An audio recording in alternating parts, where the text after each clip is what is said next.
What up, this is Rama Screen covering movies, TV, and entertainment, and here's my review of Netflix's new movie, The Five Bloods. Hey, before you watch my review, please subscribe to my channel, press that like button, and ring that bell so you can get notified whenever I post new videos. And if you would like to help support this channel, please do so at patreon.com/ramascreen.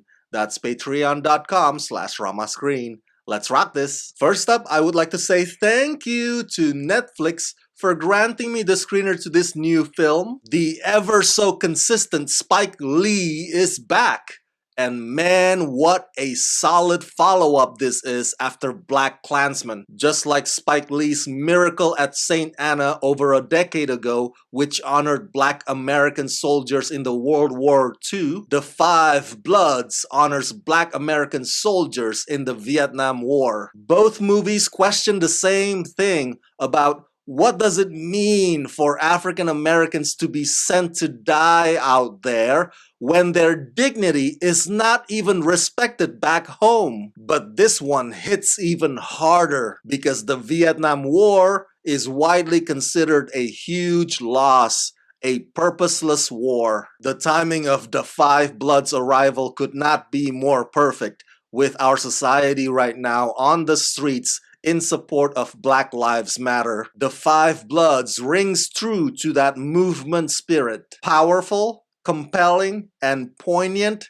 masterfully directed, and very well performed, this will easily go down in history as one of the best war dramas ever made. Written by Danny Bilson, Paul DeMeo, Kevin Wilmot, and Spike Lee, directed by Spike Lee, The Five Bloods is a story of four African-American veterans: Paul, played by Delroy Lindo, Otis, played by Clark Peters, Eddie, played by Norm Lewis, and Melvin, played by Isaiah Whitlock Jr., who returned to Vietnam to search for the remains of their fallen squad leader, played by Chadwick Boseman, and the promise of buried treasure. Our heroes, joined by Paul's concerned son David, played by Jonathan Majors, battle forces of man and nature while confronted by the lasting ravages of the immorality of the Vietnam War. Co-starring Melanie Thierry, Paul Walter Hauser, Jasper Packanen, Johnny Tree Nguyen, Van Veronica Ngo, and Jean Reno. Although the film runs 154 minutes long, you hardly feel it because you're so emotionally invested in the key characters who each has their own complex way of dealing with trauma. The script covers generational divide, the passage of time, and innocence lost, but it constantly reminds us that the pains are never really gone, even amongst the locals on how they view the GIs. The anger, the suspicion, and the resentment still run deep after all these years. D.P. Newton-Thomas Sigel, who had previously worked on a lot of X-Men movies in the past, this time follows Spike Lee's style faithfully, especially in terms of shooting from above and from below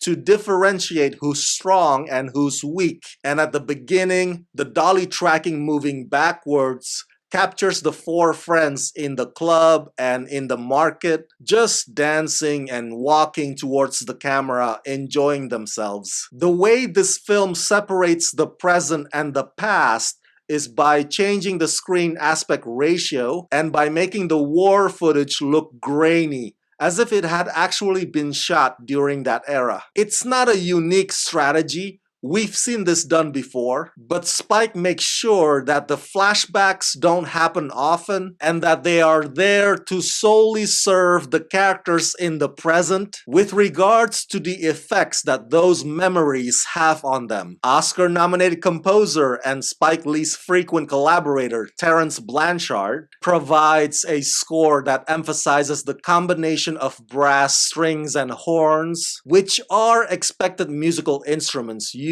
in any war movie in general. But hey, they work because they generate harrowing, solemn tunes, and they are highly effective in evoking the right emotions, while at the same time The Five Bloods carefully places several songs from the 60s era that would encapsulate certain aspects of the character's journey, which leads us to the Fab Four: Delroy Lindo, Clark Peters, Norm Lewis, Isia Whitlock Jr. You really feel for how they express their character's agony, especially Delroy, whose character Paul is the most troubled, the most damaged of them all. The conflicts within their friendship comes across as genuine, explosive, and fierce. You see, for the longest time, their dead squad leader's words are what they live by or what they hold on to, as if it's their life compass or their barometer. But now, back in that same jungle,